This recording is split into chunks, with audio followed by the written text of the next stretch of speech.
All right. Welcome and thank you for coming to the second meeting we have that is focused on psychedelic assisted integration psychotherapy. We are here to discuss some of the things that happen when we're working with psychedelics that are related to our bodies.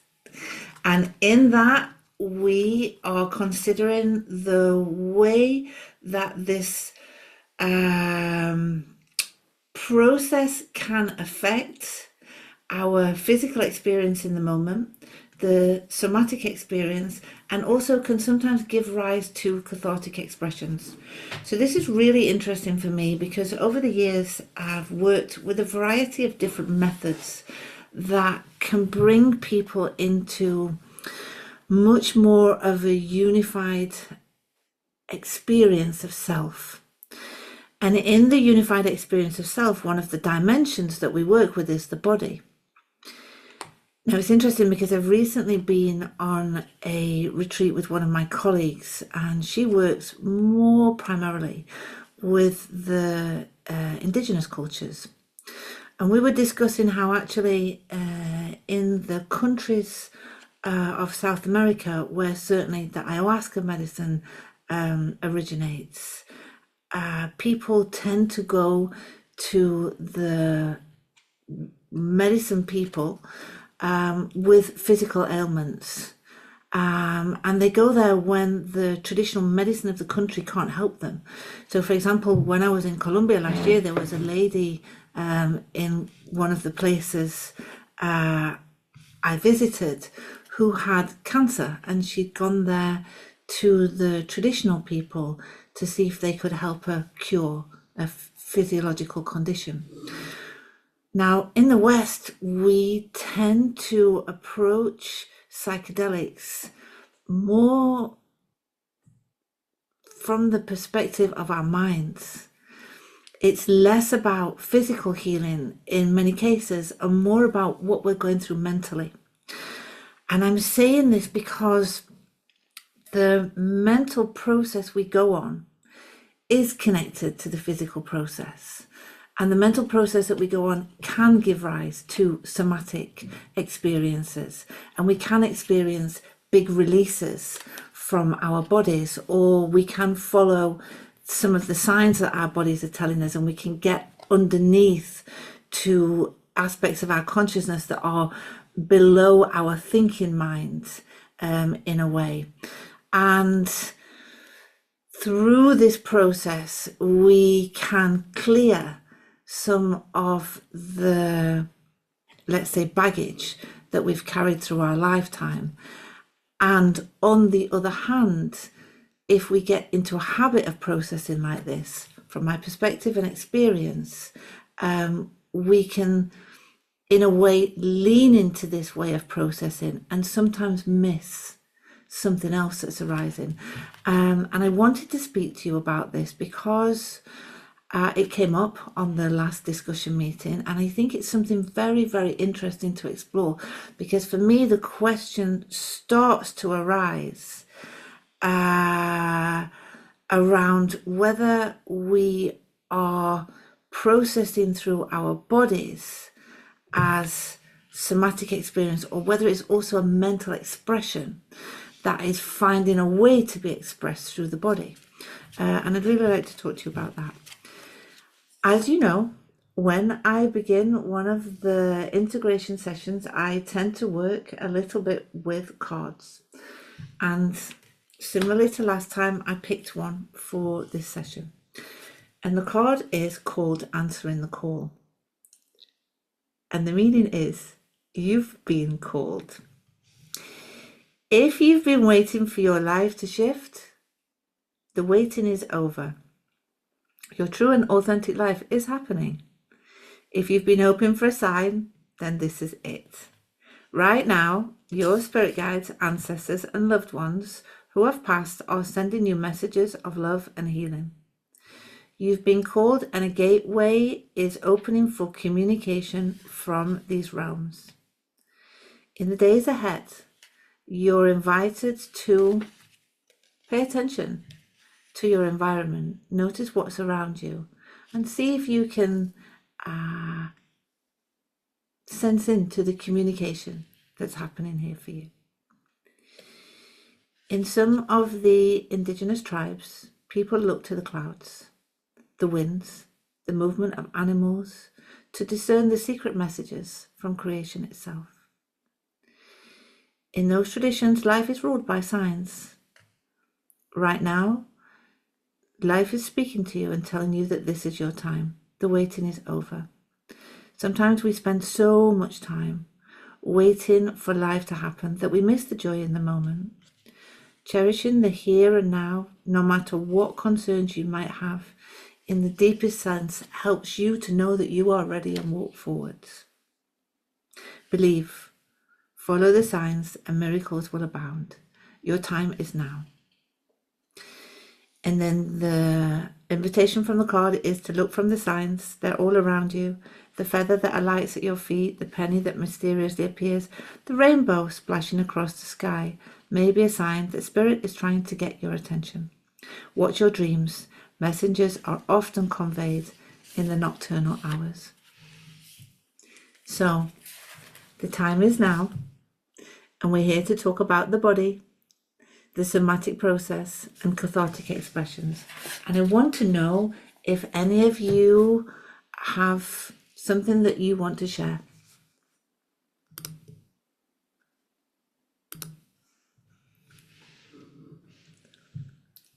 Sarah Jane. I feel like you're talking to me here. Do you mind if I spotlight you? Oh, did you? Do you mind? Is that okay? Oh, yes. I don't like seeing myself on screen. Okay. I'm going to just put you on gallery so I can see you. Yeah, I was very curious about what you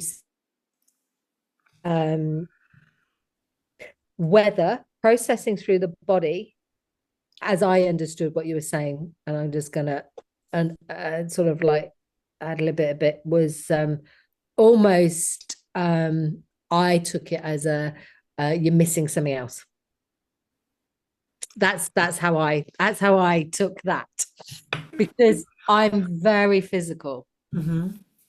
And so when I work with medicine, or I've experienced a lot of very physical journeys. Mm-hmm. Very physical. Mm-hmm. And to the point that some other people feel uncomfortable, it's just the way my body expresses. And it's like, so I am very and I have been very curious about this question since I started work, and nobody seems to be able to answer my question about what's going on. So I'm very interested in this discussion, and I'd love to understand a little bit more, because when I've worked with people as well, I witness a lot of silence in a lot of people, and some people with some movement. But when there is a big catharsis, and I think the more I've worked, the more I work with myself and my understanding of myself and everything like that, it's almost like I don't, it's not a big catharsis anymore. Mm-hmm. It's actually I'm working with the body and with the medicine to help shift whatever's in the physicality, because my body stores energy. One of my expressions is physical. I'm a very embodied individual. I'm not really, I'm cognitive, but it's like that's my biggest form of expression. So I just wanted to speak because I was about to burst. So yeah, I'd love to know a little bit more about what you're saying around are we is it we're using it almost like, oh, that's the go-to known, and I hear you in that, because is it actually going and eliciting a trauma response that's coming out? Is somebody getting stuck in that pattern, or can you use it in a way that actually is a beneficial process of working with the medicine. If the medicine's going to work with you physically, it's going to work with you physically. I've had 8 hours of like constant, sometimes, and come out not feeling exhausted, but actually bloody liberated, if I'm honest. Because it feels like, and also linked with that, when one is working energetically with the body, are they also working within the field of the other peoples in the space? Is my question as well around that. If you are a conduit, and a lot of people that do this work are pretty open channels, it's like, what's yours, what's other people's, and where's the fine line within that? Wow. I'm going to try this multi-speaker view. Ooh, let me just see. Here we are together. Here we are together. Okay, so I want to try to respond to everything that you've said in a couple of different ways. So please let me know if I've left something out or something doesn't make sense. And as always with any of these things, there's an invitation for you to accept anything that feels right and reject anything that's not. And also let me know if something doesn't feel right. Yeah. From the perspective of integration psychotherapy, we work through a model called the 9 dimensions of self. In the model, the body is the center. And you probably heard me talk about this before. The body is the portal to the present moment. It's the only aspect of our multi-dimensional system that is rooted in this physical reality, which of course is where the medicines are rooted. Let me hold that there because there's more to that.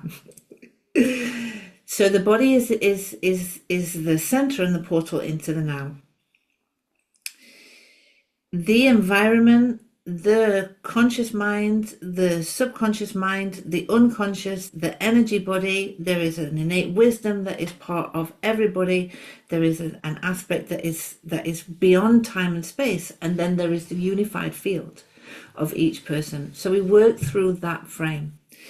Now, it is my understanding that in our very, very early years, that the physical body and the environment begin to interact with each other, and that the subconscious mind begins to receive imprints from the environment. So those imprints are the patterns that are stored in the subconscious. So we hold that piece there for a moment.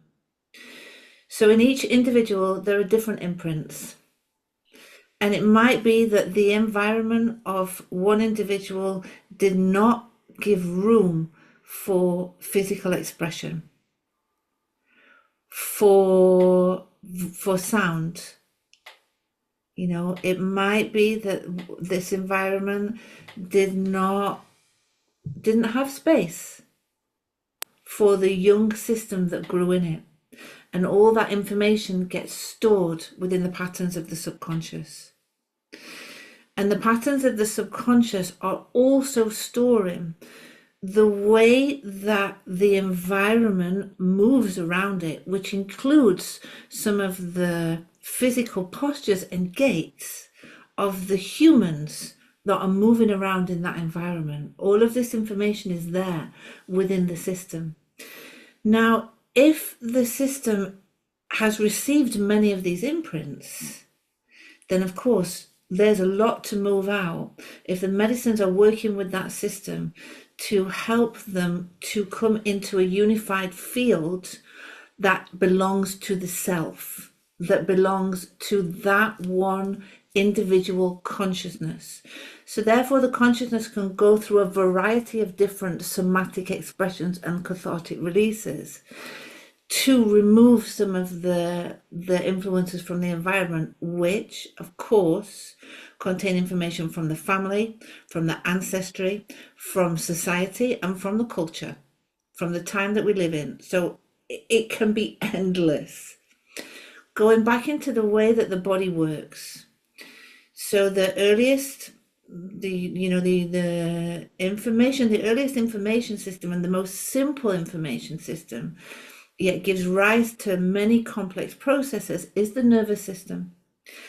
And it's built on patterns. It's an automatic system that recognizes, we're back to the environment again, patterns, replicates them, recognizes, stores, and repeats patterns. And so this speaks to the part that you were talking about the whether we get into like a bit of a kind of a stress, like a sympathetic arousal pattern, and we continue to release that. Because the system is automatic, it can get used to that. On top of that, when we have cathartic releases, there are different neurochemicals that are released into the body that can give the body a sense of itself that it's not had before. So therefore, things can start to go into a repeat. And in that repeat, the body is experiencing itself in a way differently to how it's experienced itself in other aspects of the life. But because it may have gone into some kind of repeat, it's an indication that there's another imprint's being stored in the subconscious. So these are a couple of ways that I would look at that. And then there's another piece to this, and this is only my view. The conscious mind, everything that we hear it think, it arises from the subconscious. There is a point in time when the human system, in a way, embodies itself, and our minds, conscious minds, become much more aware of the body from the inside out. And in that moment, the conscious mind evolves into something that is much bigger. And so sometimes when we go into processes and we think no, wait a minute. And so let me finish that. So the conscious mind gets much bigger. And that is, in a sense, like an evolution of the mind, and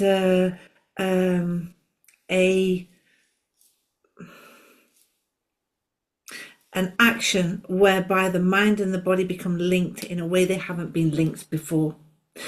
And sometimes people have had these somatic experiences or cathartic releases, and their mind gets into the habit of thinking that the work only gets done if that happens.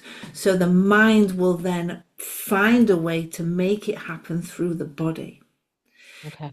So there's so much that you were talking about there that I can speak to, and each one of those can probably have, like, I don't know, 100 hours of training on it. And there's more. You talked about the energy as well. Of course, all of this is influenced by the energy system of the person. And the energy system of the person also holds these patterns and these imprints. And the patterns and the imprints, in the way that I describe it in the 9 dimensions, in a sense, if they have experienced any kind of trauma in any way, it's like they become frozen in time. And so they need heat to unfreeze them. And the way that we can generate heat from the body to the energy is through movement.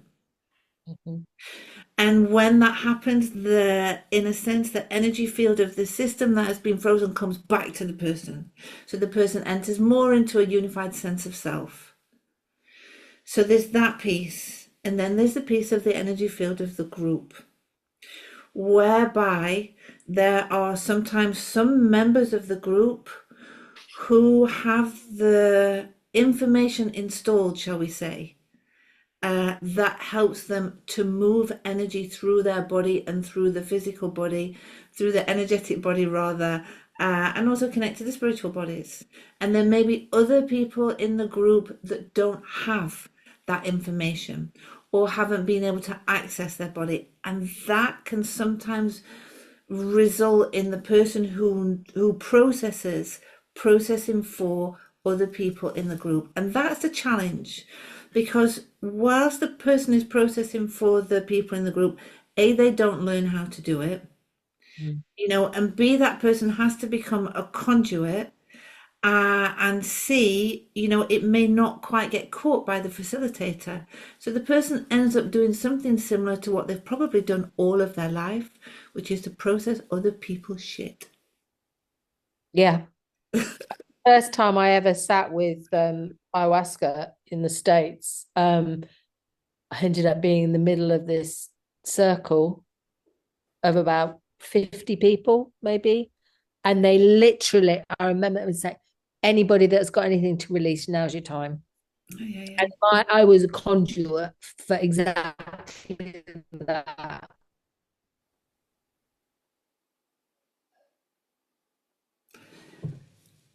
Sarah Jane, I've lost your sound. Can you hear me now? Yeah, for exactly that. We lost you there. Yeah. I'm hotspotting from my phone. Sorry, I'm in a hobbit house. Yeah, yeah. It was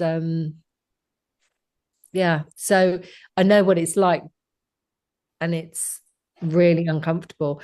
And it makes me very wary going into a space, because there is this learning in myself of, okay, what's mine? What is other people's? And I think I got better at it. Yeah, yeah, But there's still times where it gets stuck in the group, and it's like, and my body just starts moving.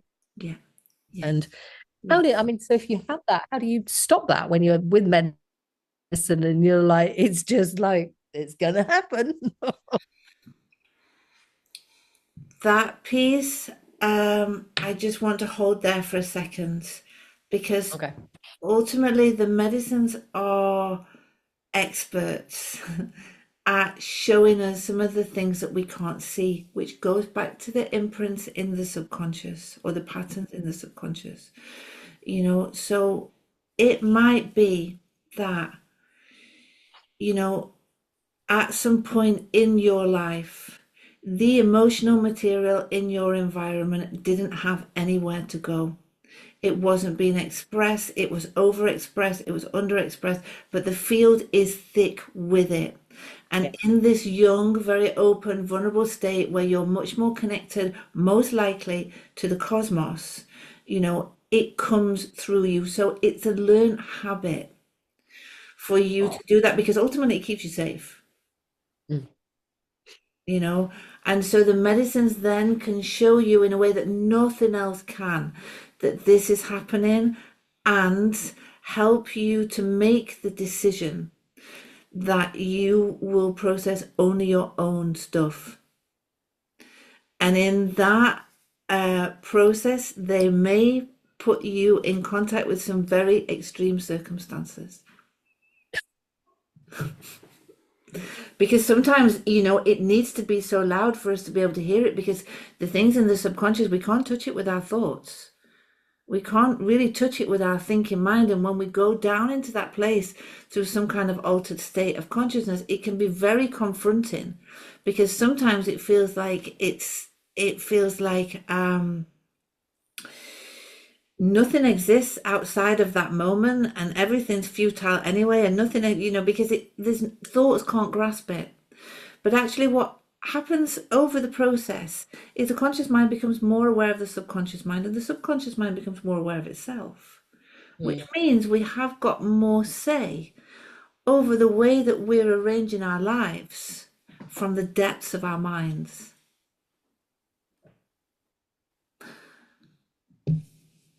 And you said, how do you stop that?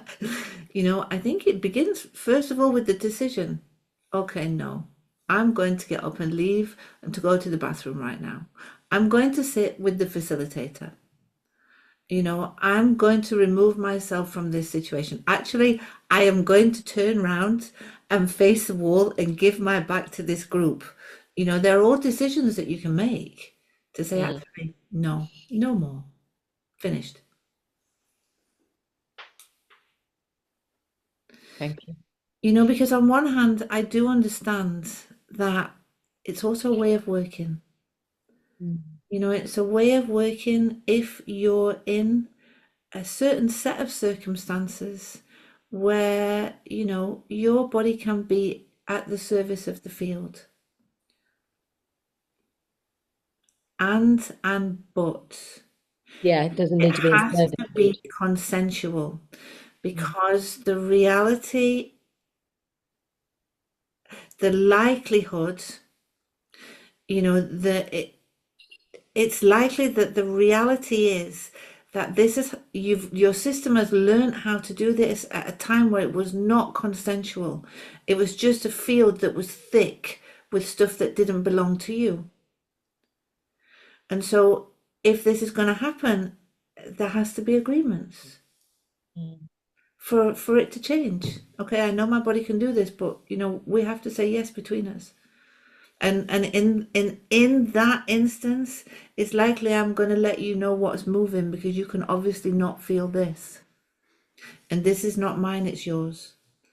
And so, and these are the, I suppose these are the ways we learn how to be together in authenticity, how to be in service of a group, in service of the medicine, in service of ourselves. Does that make sense? Yeah, that's a lot to kind of. Thank you. Yeah. Yeah, Yeah. yeah. This is a big inquiry for me. I'm very curious. And I suppose this is, it's a very important piece. And I know we opened up the discussion talking about, you know, somatic process and cathartic experience, and where it might get stuck, and where it might be somatic but where it might include the mind, Mm. you know. And so there are so many um things to consider, you know. Yeah. Yeah. And so when I said that we might be missing something underneath, the piece underneath might be the information of, this is what I did to keep safe. Whoa. And I've been doing that for people ever since. Okay, do Mm. I want to continue? Mm. You know, do I want this to be one of my roles in life? Yeah, interesting. Because then actually, I'm just thinking back to the last time I was working. It was like, it was the brain was like, get up and dance. Don't, it wasn't about, it was actually working with the energy and actually working in a very different way. Yeah, yeah, yeah, And that was, something else being spoken. It wasn't about the thought, it was actually almost alchemizing. yeah. It was, yeah, it was working a very different way. Okay, curious. Thank you so much. And I think the thing you can do with that, with working with the energy, you know, when you get to like a resonance of being in Mm. those situations, and then you move with that resonance of being, there's a way that you're then contributing to the field, but you're contributing from your being. You're not moving things that need to be moved. You're anchoring a resonance, and you're Mm. emitting that, and you're emitting it, and it's moving through you with the movement rather than conduiting. It's a different thing. Yeah, interesting. Yeah. And I understand the difference in that. Yeah, So, yeah. Your body knows. oh yeah. Oh, yeah. Thank you, Sarah Jane. Thank you. I'm going to let you off the spotlight. All right. What comes up for you? Does anything come up? Have you here? Mark, is that you? And then I know, Simon, you had something, probably something different, because, yeah. Mark,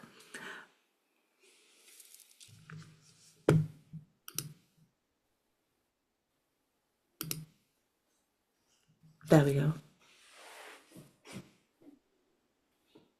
First of all, I'll remove the spotlight from me. Mark, what would you like to say? Um, I was very interested by what Sarah Jane had to say, and um, it was almost like she related an experience of. It was like a what I felt was going on for her was a sort of experience of service to the rest of the group. It was like she was being a vehicle for everything. I mean, that's how she described it, and in the end, you know, it was good to hear you say that, we always have a choice. If that's becoming uncomfortable, we have a choice to pull away from that. And we don't have to, engage with that sense of service to others in the process if it's not serving us very well at the time. But in the end, there's a fundamental truth going on there, isn't there? I mean, I, I immediately thought of something that Ramana Maharshi is said to have said. One of his followers asked him, um, tell me, how should I treat others? And Ramana Maharshi's answer was, there are no others. Yeah. I'm going to come.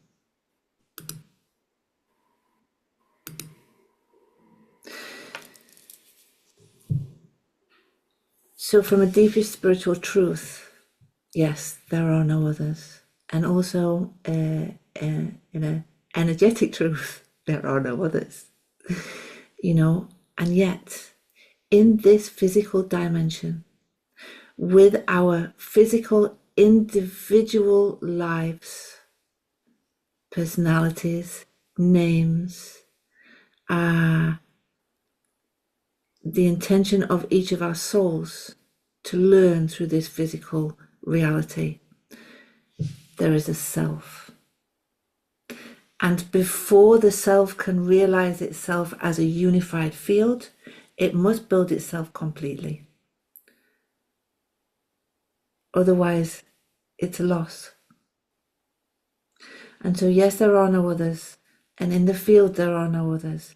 And yes, Sarah Jane was talking about service and the service she's done. And yet, if you jump back to the discussion that was had about the imprints in the subconscious, what we're looking at there, in a sense, is a pattern that is handed down from generation to generation. And from that perspective, when we're talking about some of that ancestral work that we do and that is open to us in any work, we are talking about clearing the past in order to clear a path for those who are new to this earth or yet to come. So I know I've gone a little bit off piece from there are no others. First, the self, the full development of the self, and the understanding that in this dimension, in the physical reality, there is a reality of grandparents, parents, children. There is a lineage of human beings that have been born to this planet.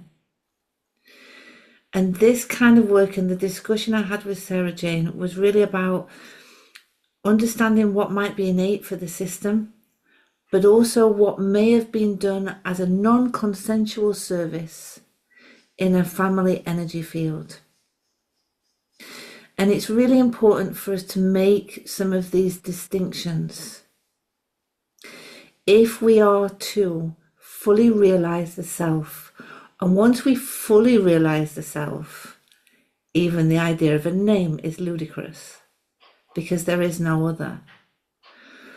But there is also a risk in this physical dimension for us as human beings to discard the idea of self for the experience of unity consciousness. And this kind of slows things down a little bit, because the intention of the soul is to individualize through a self. So in the highest spiritual truth, yes. But in the learning trajectory that each soul undergoes, there is the intention to learn individually and to learn as a collective that is part of a greater field, the field of this planet, and improve the quality of consciousness. And at some point, the quality of consciousness will improve so much that the whole field on this planet will understand that there is no other.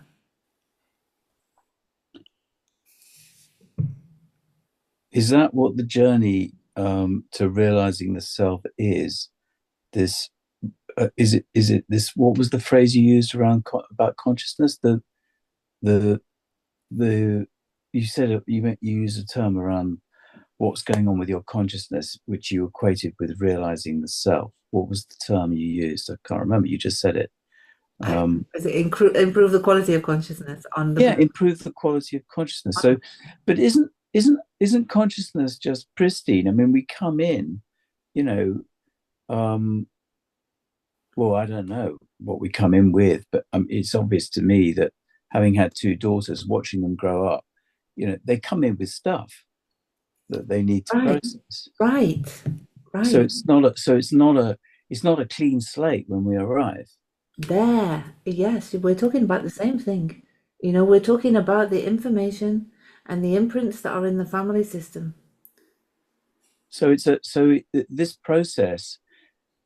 So what you're saying is there's some process that must have to happen within that sense of separation from everything else before you can actually fully embody the ultimate truth. Yes, 100%. And this takes me into the subject of the unconscious mind within the 9-dimension model. And the unconscious mind, the basic architecture of that, as strange as it might sound, is the 12 archetypes of the zodiac. The first archetype of the zodiac is the archetype of incarnation. I need to step back a moment from there, because we've talked about the imprint and watching your daughters and clear that they came with stuff, right? So these are let's say, the baggage that each family line carries. Now, from a more spiritual perspective, a perspective of the soul, and this is a perspective of a man who created a system called evolutionary astrology, Jeffrey Wolf Green. Each soul takes a very precise journey through the solar system to incarnate under a set of circumstances that will give it the perfect conditions for the learning that it wishes to undergo in that lifetime. And in this learning that may take up to 8 lifetimes, there will be a point where that soul is ready to contribute the learning back into society. So this is like the long game that we're talking about here. Going back to the zodiac now, the very first archetype is the archetype of Aries that is linked to the planet Mars, which is the archetype of incarnation. It's the I'm here, what am I doing here? So this is the original separation from the unified field. It's the original separation into individuation, and it comes with fear. The planet Mars also, it's known as the warrior planet and the strong planet and all of those things, but it also holds a lot of fear. And this is fear of being away from unity consciousness, fear of being separate from the one. So we're constantly moving between the dynamic of wanting the desire of the soul to be back with the one and to be away from the one. So the soul has a confusing double-edged intention. In a sense, yes. The soul, it has two desires: to be away from unity and to be back to unity. And in those desires, it undergoes these incarnations and learns, whatever it has decided to learn. And the conditions on the planet and the conditions it incarnates into are the only conditions that soul can undergo the process within. And the building of the self through these incarnations is very necessary for the soul to finally give up on the desire to be away from the one, to go back to the one. And then it begins again from that perspective. So this is the architecture of the unconscious. This is what lies beneath everything. Those different journeys that are presented in the 12 major archetypes that all have like a family of archetypes attached to them that interact in different ways with the different archetypes to give us this reality that we're in. And so when we work with psychedelics, we get more access to this information for a start. But we also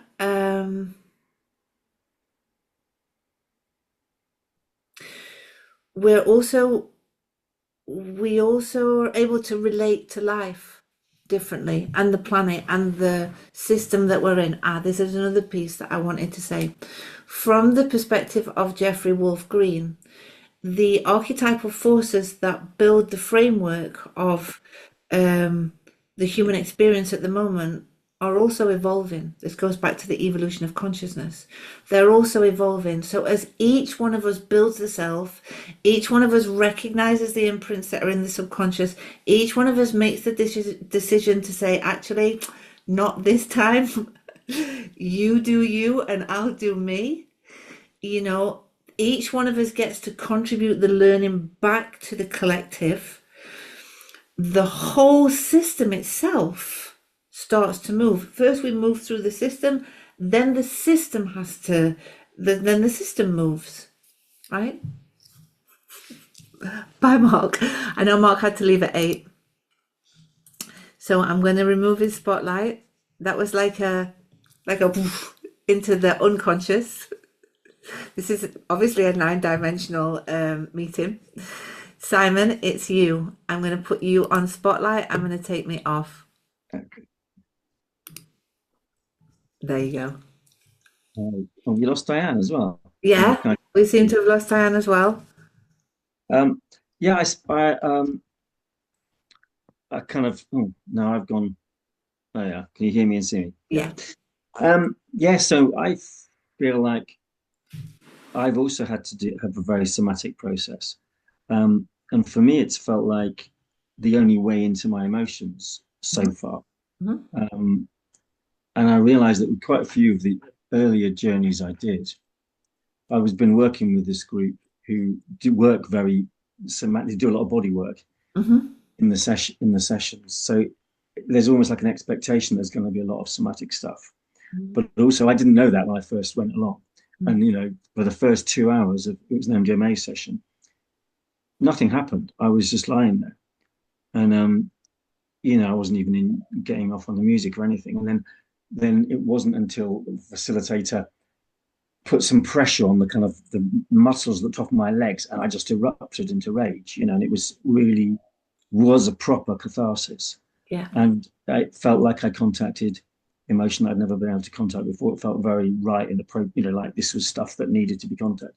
And since then, working with them, there's been a continuous process of working very cathartically. Lots of grief, lots of anger, I suppose.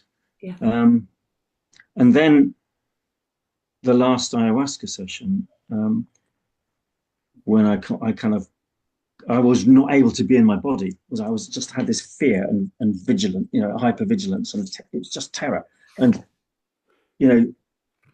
over that weekend, I kind of really got to see how I was terrified of being in my body, partly to do with, probably largely to do with the birth experience. Yes. But then there's also this sort of, what happens is in psychedelic journeys is I can go into my head and I go into this kind of mad loop place where I'm disembodied.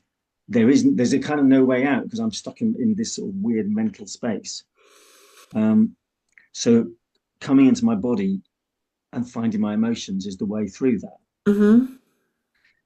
But then the last so after that ayahuasca, I've done a couple of LSD sessions since then, and one of them was with one of the facilitators from this group I've been going to, and again, it was there was lots of kind of retching and physical stuff. And then I did a session with my partner a week ago.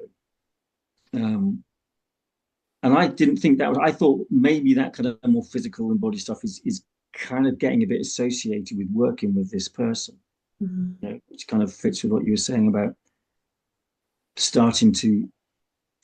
patterns starting to get sort of reinforced. But anyway, it happened again. I was working with Cecilia, and it was within 15 minutes, I was writhing about, and so I feel like there is a question for me: am I getting hooked on the sort of more somatic physical thing, or is it a kind of necessary part of the journey for me at the moment, that there's something about having been quite disassociated from my feelings that I've had to kind of come into the body to sort of contact them. Yeah, so that feels like a bit of a summary of my process at the moment.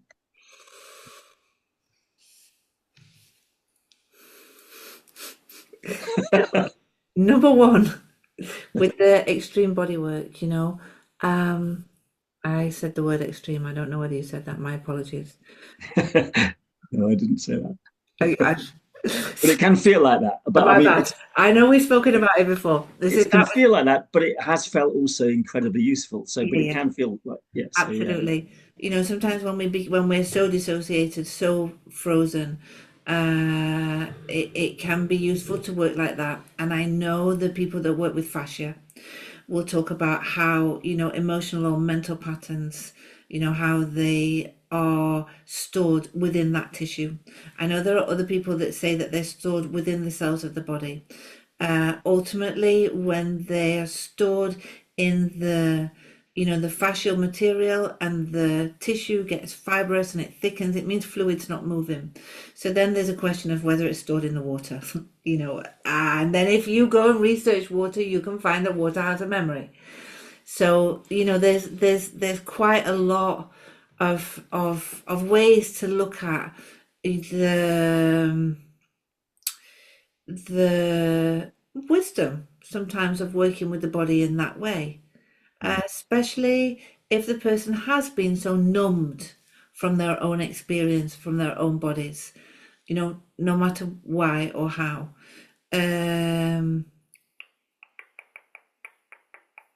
So sometimes the journey to embodiment needs certain extreme forms of stimulus. It's a stimulus. And maybe the stimulus is pain. So maybe it goes into anger, or maybe it goes into fear. But the stimulus has led the person to that emotion. Whether it's stored in the body or not, we don't know.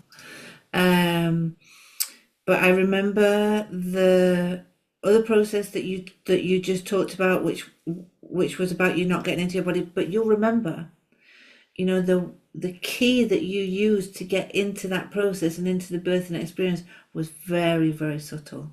It was a very subtle movement that came up, and that was what you used as a key to get down into it, and took you into like a somatic shapes. Whereas there's an idea that the body also holds autobiographical memory. So posture holds autobiographical memory, which is why when people seem to loop in experiences and they get stuck, I'm very interested to help them to move their posture, because the posture is linked to the memory.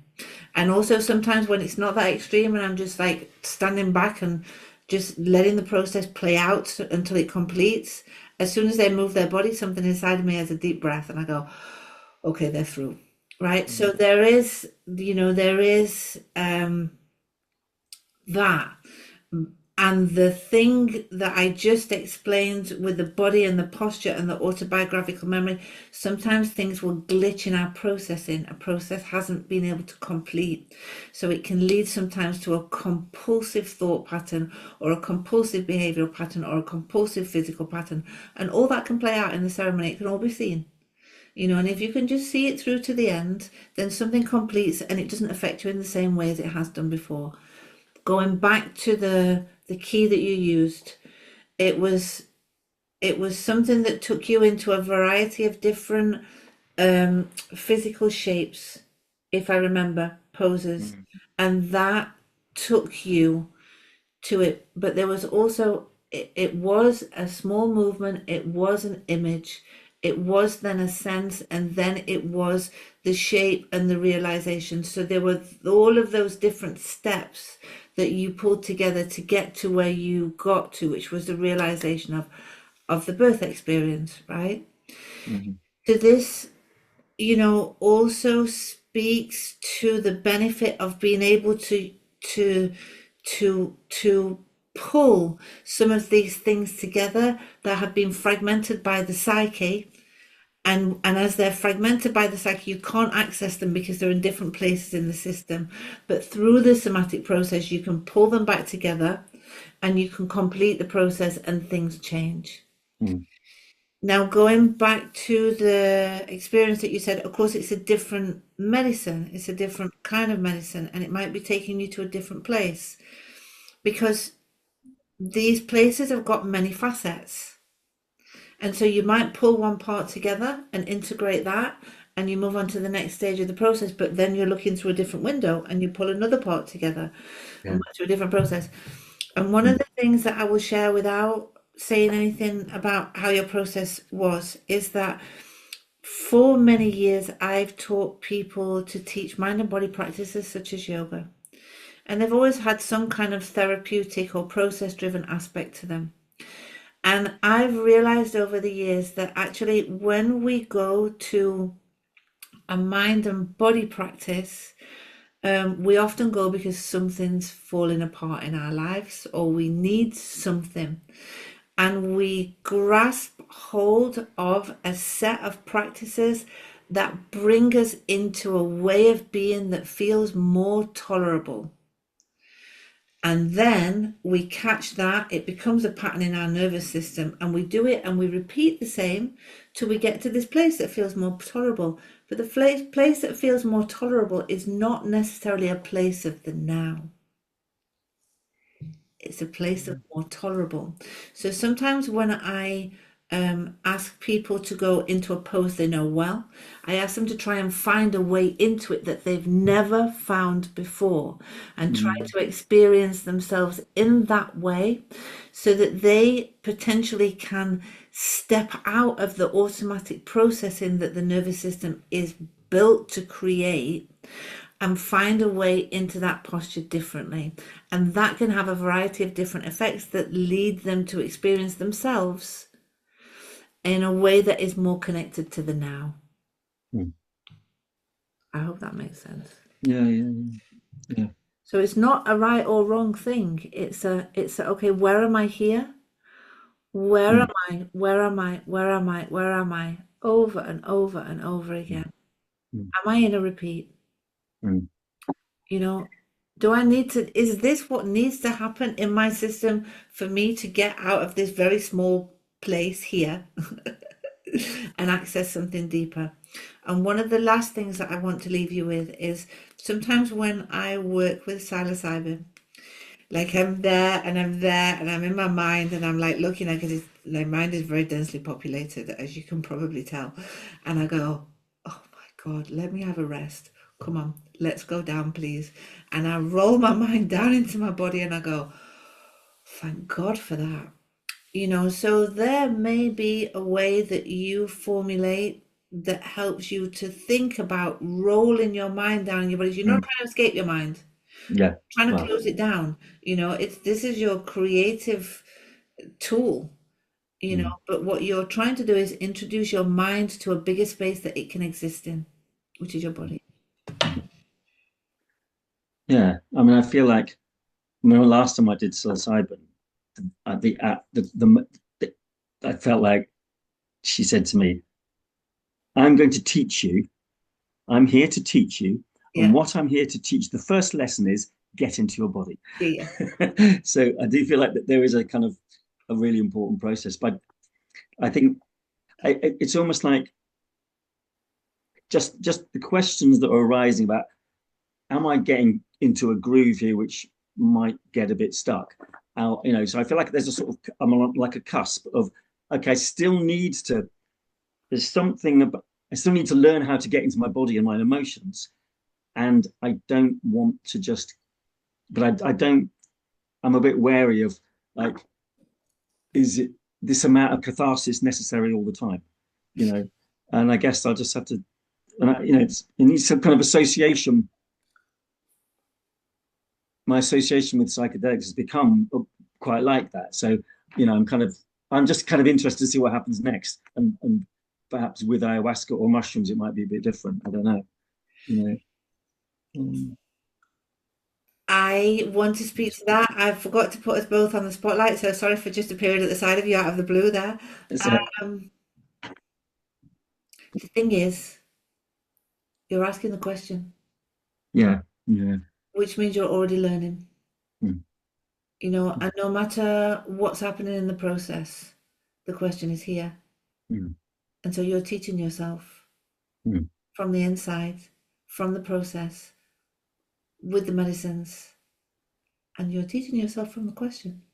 And it might be that you get to a point and you go, right, okay, I'm repeating that. I don't need to go there again. Yeah. It might be that you realize, okay, this is part of the process for me.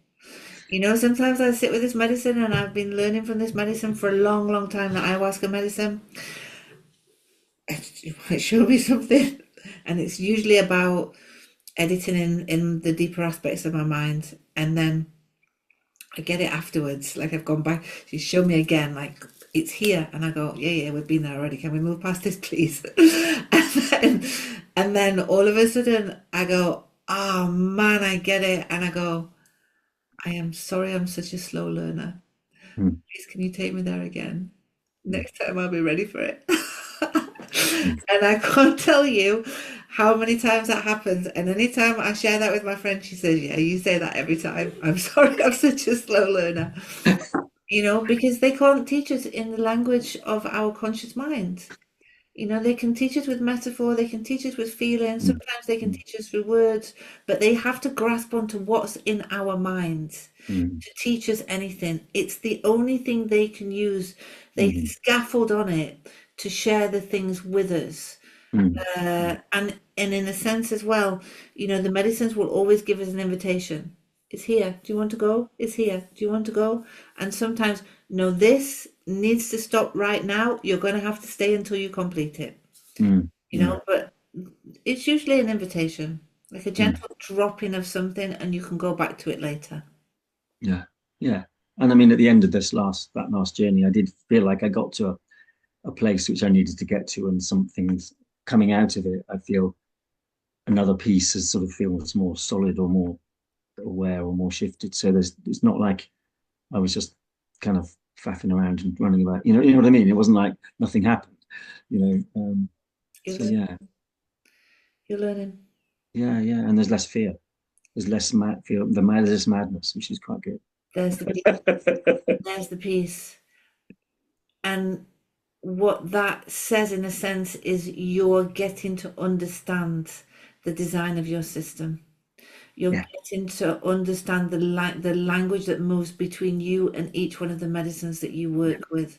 And you're developing trust.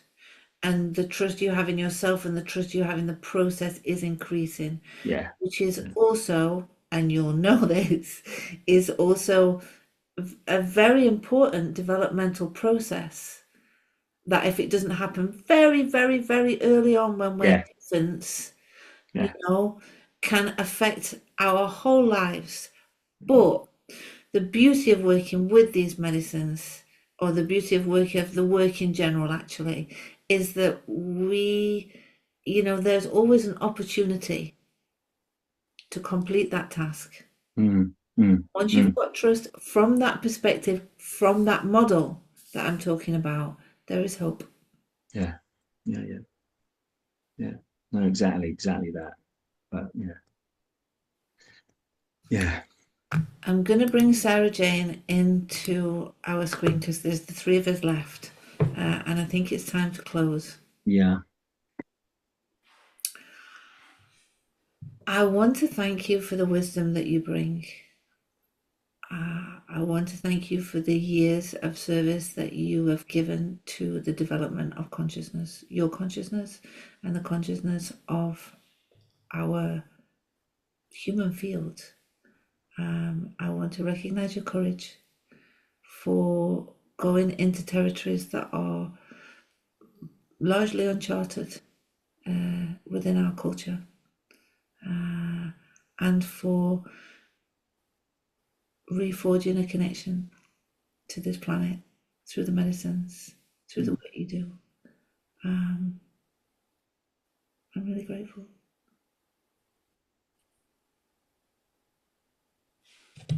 I'm grateful too. Right. Yeah.